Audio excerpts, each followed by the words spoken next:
धरती माता की कोख में जो अमूल्य निधियाँ भरी हैं, जिनके कारण वह वसुंधरा कहलाती है, उससे कौन परिचित न होना चाहेगा। लाखों करोड़ों वर्षों से अनेक प्रकार की धातुओं को पृथ्वी के गर्भ में पोषण मिला है। दिन रात बहने वाली नदियों ने पहाड़ों को पीस पीस कर अगणित प्रकार की मिट्टियों से पृथ्वी की देह को सजाया है। हमारे भावी आर्थिक अभ्युदय के लिए इन सब की जांच पड़ताल अत्यंत आवश्यक है। पृथ्वी की गोद में जन्म लेने वाले जड़ पत्थर कुशल शिल्पियों से संवारे जाने पर अत्यंत सौंदर्य के प्रतीक बन जाते हैं। नाना भांति के अनगढ़ नग विंध्य की नदियों के प्रवाह में सूर्य की धूप से चिलकते रहते हैं, और जब उनको चतुर कारीगर पहलदार कटाव पर लाते हैं तब उनके प्रत्येक घाट की नई शोभा और सुंदरता फूट पड़ती है। वे अनमोल हो जाते हैं। देश के नर नारियों के सौंदर्य मंडन और सौंदर्य प्रसाधन में इन सब का जो है सदैव से कितना भाग रहा है, यह सब हम जानते हैं। अतएव हमें इनका ज्ञान होना भी आवश्यक है। देखें, राष्ट्र निर्माण के प्रथम तत्व भूमि के बारे में हम पढ़ रहे हैं। इसके अंतर्गत हमने देखा कि लेखक ये कहना चाहता है कि वही राष्ट्र विकास कर सकता है जिस राष्ट्र के नागरिक अपनी मातृभूमि के पार्थिव शरीर के प्रति अधिक जागरूक रहते हैं। इसीलिए लेखक कहता है कि अपने मातृभूमि के पार्थिव शरीर की आद्योपांत जानकारी रखना एक जागरणशील राष्ट्र के नागरिकों का परम कर्तव्य है। आगे लेखक कहता है कि जैसे इस धरती को हम वसुंधरा कहते हैं। वसुंधरा क्यों कहलाती है धरती? वसु का अर्थ होता है रत्न, और जो रत्नों को धारण करे वो है वसुंधरा। कि इस धरती माता की कोख में अमूल्य निधियां हैं। निधि का अर्थ होता है खजाना। कि अनमोल खजानों से यह धरती माँ का कोख जो है भरा हुआ है। देखिए, जितने भी रत्न होते हैं, सोना चांदी मूंगा माणिक के, ये जो कुछ भी है इस पृथ्वी के अंदर भी है, और जिसे हम खोद खोद करके निकालते हैं। इसीलिए पृथ्वी को जो है वसुंधरा कहते हैं, यानी यह रत्नों को धारण करती है। लेखक कहता है कि आखिर कौन ऐसा व्यक्ति होगा जो इन खजानों के बारे में नहीं जानना चाहेगा। देखिए, लेखक आगे यह भी कह रहा है कि यह धरती जो कि करोड़ों वर्ष पूर्व बनी है, और करोड़ों वर्षों से जो है इस धरती के अंदर अनेक प्रकार के रत्नों को जो है पोषण मिला है, अनेक प्रकार के धातुओं को पोषण मिला है। एक तरफ हम देखें कि इस धरा पर अनेक तरह की मिट्टियां हैं। ये इन मिट्टियों के निर्माण के बारे में अगर हम देखें तो लेखक कहता है कि रात दिन बहने वाली जो नदियां हैं वह पहाड़ों को पीस पीस करके अनेक प्रकार की मिट्टियों का निर्माण की हैं, और उससे इस पृथ्वी की शरीर का अलंकरण किया है या उसको सजाया है। आप देखते हैं कहीं लाल मिट्टी मिलती है, कहीं बलुई मिट्टी मिलती है, कहीं पीली मिट्टी मिलती है, कहीं बिल्कुल काली मिट्टी मिलती है। तो ये सब प्राकृतिक जो घटनाएं होती हैं उसके फलस्वरूप मिलती हैं। आप देखते हैं जहाँ पर जो है ज्वालामुखी क्षेत्र है और तमाम चीज़ें हैं, तो अनेक प्रकार के पत्थर चट्टान बनते हैं, जिसके फलस्वरूप भूगोल जो पढ़ते होंगे उन्हें पता होगा बेहतर ढंग से। और जहाँ पर ज्वालामुखी वगैरह फूटता है वहाँ की भूमि भी काफ़ी फर्टाइल हो जाती है, अनेक ढंग के उसमें रसायन होते हैं। सारी चीज़ें इस धरा के अंदर ही भरी पड़ी हैं। जिस देश के नागरिक जितने अधिक इन सारी चीज़ों के बारे में जानने के लिए उत्सुक रहते हैं, जागरूक रहते हैं, वह देश उतना ही अधिक विकास करता है।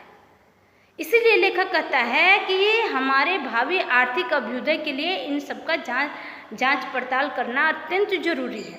देखिए, कहने का भाव क्या है लेखक का कि हम अपने पृथ्वी के पार्थिव स्वरूप को जितना अधिक जानेंगे, जैसे मान लीजिए कहीं लाल मिट्टी है तो लाल मिट्टी में कौन सी चीज़ उगाई जाएगी, काली मिट्टी में कौन सी चीज़ उगाई जाएगी, जो दोमट मिट्टी है, बलुई मिट्टी है, उसमें कौन सी चीज़ होगी, जहाँ बंजर भूमि है उसे कैसे उपजाऊ बनाया जाए। जब इन सब चीज़ों की जानकारी हम रखेंगे, अब काली मिट्टी में हम सोच लें कि जो जो चीज़ें जो है एक तरह से दोमट मिट्टी में, बलुई मिट्टी में उगती है, उसे अगर काली मिट्टी में बो देंगे तो नहीं होगा। तो मिट्टी के हिसाब से फसल भी बोई जाती है।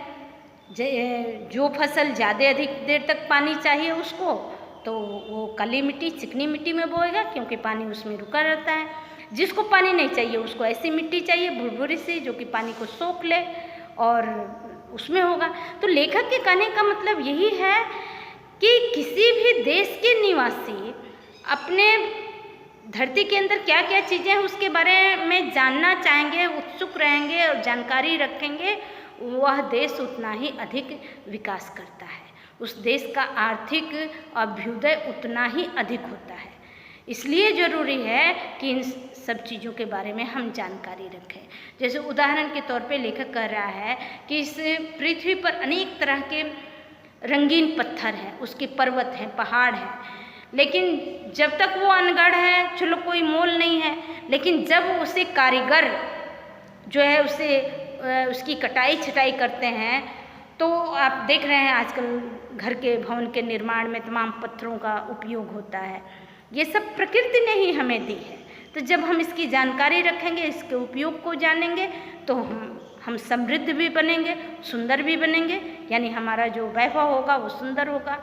दूसरी चीज़ कि ये जितने भी चमकदार पत्थर हैं, इनसे आभूषण भी बनाए जाते हैं और इसका प्रयोग सदैव से मनुष्य करता आया है और अब भी कर रहा है। इसीलिए लेखक के कहने का आशय यह है, लेखक यह कहना चाहता है कि इन सब की जानकारी रखना देश के नागरिकों का परम कर्तव्य है, इसलिए इन सब का ज्ञान हमें होना चाहिए। तो अब इससे संबंधित कई प्रश्न पूछे जा सकते हैं, जैसे एक रेखांकित कर दिया जाए कि हमारे भावी आर्थिक अभ्युदय के लिए इन सब की जांच पड़ताल करना आवश्यक है।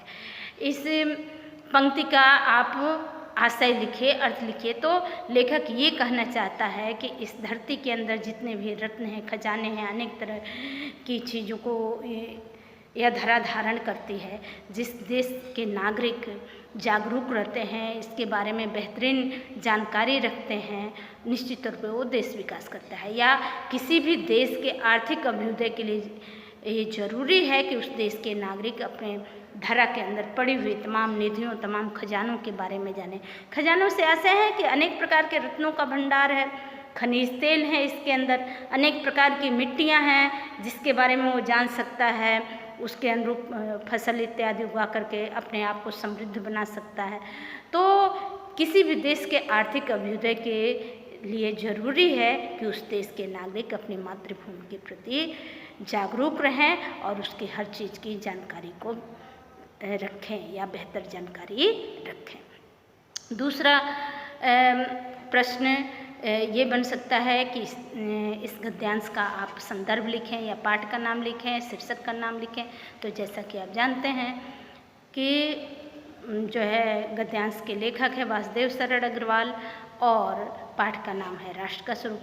तीसरा प्रश्न ये बन सकता है कि प्रस्तुत गद्यांश में लेखक ने राष्ट्र निर्माण के किस तत्व के बारे में बात किया है या किस तत्व के बारे में कहना चाहा है।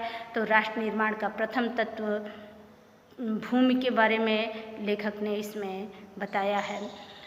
अब मान लीजिए एक प्रश्न ये पूछ लिया जाए, वसुंधरा शब्द का अर्थ लिखें। तो वसुंधरा यानी धरती, या यह धरती वसुंधरा क्यों कहलाती है? इसलिए कि यह धरती रत्नों को धारण करती है, इसलिए